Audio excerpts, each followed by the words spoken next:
আসসালামু আলাইকুম। ন্যাকমুরত নিপা আক্তার পেজ থেকে আমি মিস নিপা আক্তার বলতেছি। তো আমি চলে আসছি আজকে খুবই পরিচিত একটি রেসিপি নিয়ে, সেটি হলো পায়েস। তা আমরা তো পায়েস 100 জনের মধ্যে 100 জনই খাই। আর এই পায়েস হচ্ছে ডায়াবেটিস লোকদের জন্য খুবই মারাত্মক ক্ষতিকারক, তারা খেতেও ভয় পায়।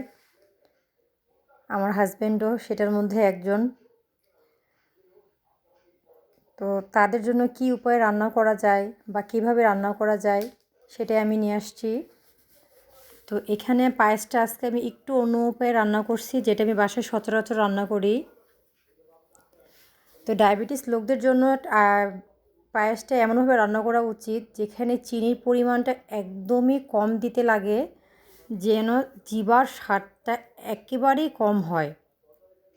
পায়েস তো চিনি ছাড়া রান্না করলে কোনো মতেই ভালো লাগে না, বা সুগার ফ্রি দিলে তেমন একটা ভালো লাগে না। আর যাদের ডায়াবেটিস নিয়ন্ত্রণে সবসময় থাকে, যদি তাদের খাবারে মিষ্টির পরিমাণটা একেবারে কম দেওয়া যায়, তাহলে আমার যেটা মনে হয় ডায়াবেটিসটা নিয়ন্ত্রণেই থাকে। কারণ আর প্রতিদিন যেন মিষ্টি জাতীয় খাবার তাদের দেওয়া না হয়। তো আমিও সেটাই চেষ্টা করি। আমি বাসায় প্রতিদিন মিষ্টি জাতীয় খাবার তৈরি করি না, যখন হঠাৎ কখনো তৈরি করি তখন আমি মিষ্টির পরিমাণটা এত পরিমাণে কম দেই যাতে শুধু মনে হয় যে দিয়েছি, যে কী দিয়েছি সেটা বোঝা যায় না। আমরা বাসার সবাই মিষ্টির পরিমাণটা খুবই কম খাই। তো আজকে আমি পায়েসটা রান্না করছি ঘি দিয়ে ভেজে। আর এই ঘিটা হচ্ছে আমার বাসার তৈরি। যদি আপনাদের কারো ঘির প্রয়োজন হয় তাহলে আপনারা আমাকে আমার এই পেজে অর্ডার করতে পারেন, একদম নির্ভেজাল শুদ্ধ ঘি। তো রেসিপিটা হচ্ছে যে প্রথমে ঘিটা আমি হিট করে নিছি, আর চালটা এখানে আমি 5 থেকে 6 মিনিট ভেজে নিছি মশলাসহ। চালটা যদি ঘিতে ভেজে নেওয়া হয় তাহলে হয় কি, যে চালটা একটু শক্ত হয়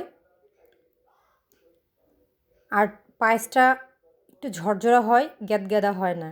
আর দুধটা আমি এখানে নিচ্ছি 2 কেজি দুধ, আর চালের পরিমাণ নিচ্ছি আধ পোয়ার মতো। দুধটা আমি খুব ভালোভাবে আগে হিট করে নিছি, বলক দিয়ে নিছি, একটু ঘন করে নিছি দুধটা। তো আমি এখানে কড়াইতে মশলাসহ চালটা ঘি দিয়ে ভালোভাবে ভেজে নিয়ে দুধের মধ্যে ঢেলে দিছি, দেখুন। আর এভাবে চালটা ভেজে নিলে হয় কি, যে আমি যে পায়েসটা রান্না করছি দেখবেন সম্পূর্ণ ভিডিওটা স্কিপ না করে, আমার পায়েসের কিন্তু চালটা একটুকু আউলে যায় নাই, সম্পূর্ণ গোটা আসছে চালটা আমার। অনেকের হয় যে পায়েস রান্না করলে চালটা আউলে যায় আর পায়েস খেতে ভালো লাগে না, দেখতে কেমন লাগে। কিন্তু আমার পায়েসটা একদমই চালটা গোটা গোটা ছিল, সিদ্ধ হয়েছে সুন্দর, একদম ন্যাচারাল। পায়েসটা আঠালোও হয়েছে, দেখতেও সুন্দর, খেতেও অনেক মজাদার। তো আপনার বাসায় অবশ্যই এভাবে ট্রাই করে দেখতে পারেন। যে কোনো জিনিস ট্রাই না করলে তার বেস্টটা কখনোই পাওয়া যায় না। তো এই কড়াইতে আমি আবার ঘি নিয়ে নিছি। এখানে আমি কাজু বাদাম আর কাঠবাদামগুলো ভেজে নিব। আমি কাজু বাদাম আর কাঠবাদামটাও যখন দেখি পায়েসটা অর্ধেক হয়ে যায় তখনই দিয়ে দিই, কারণ কাঠবাদামটা শক্ত থাকে আর একটু আগে দিলে একটু সিদ্ধ হয়। তারপরও কাঠবাদাম এমন একটা জিনিস, বাদাম তো বাদামই, আপনি যতই সেটাকে সিদ্ধ করেন সেটা কখনো সিদ্ধ হতে চায় না। কিন্তু এটা পায়েসে দিলে ফ্লেভারটা ভালো আসে, খেতেও ভালো লাগে।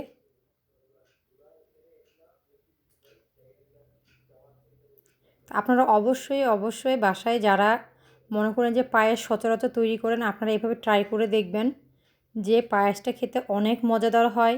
আবার অনেকে মনে করেন যে পায়েসে ঘি দিলে কেমন গন্ধ করে নাকি, ঘি।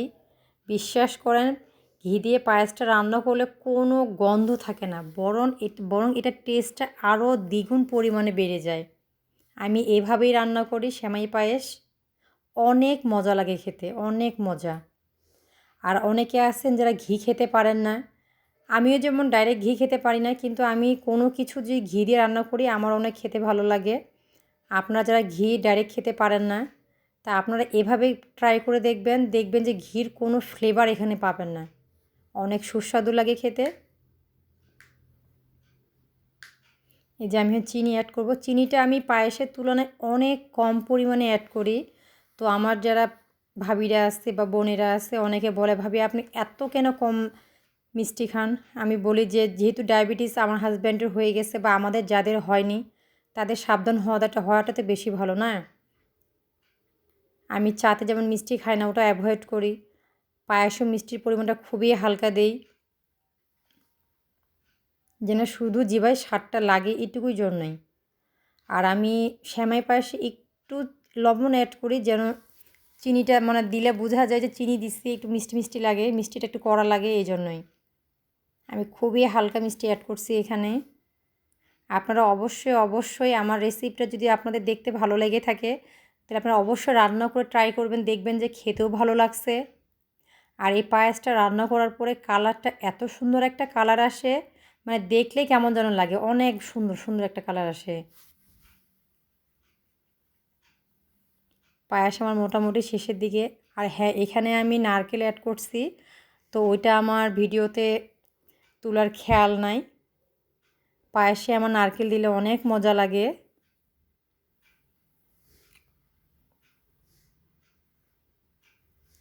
আমার মোটামুটি পায়েসটা শেষে মানে শেষের দিকে হয়ে যাচ্ছে। আর পায়েস আপনারা সবসময় খেয়াল রাখবেন, একদম শক্ত করে নামাবেন না, তাহলে হয় কি পায়েসটা আপনার একদম কটকটা হয়ে যাবে। যখন দেখবেন একটু থলথলা হয়ে আসে ঠিক তখনই নামাইতে লাগে, তাহলে পায়েসটা যখন আপনার জামবে তখন একদম সুন্দর একটা ব্যালেন্স থাকে, না শক্ত না একদম ঢেলঢালা। পায়েস কিন্তু এভাবে খেতেই ভালো লাগে। এখন যার যেটা ইচ্ছা, আমার তো সেভাবেই ভালো লাগে, বিধায় আমি আমার রেসিপিটা আপনাদের সাথে শেয়ার করলাম। এখন আপনাদের কেমন লাগে তা অবশ্যই আমাকে কমেন্টের মাধ্যমে জানাবেন, তাহলে আমারও অবশ্যই ভালো লাগবে। কোনো ভুল ত্রুটি হয়ে থাকলে সেটাও আমাকে কমেন্টের মাধ্যমে জানাবেন, তাহলে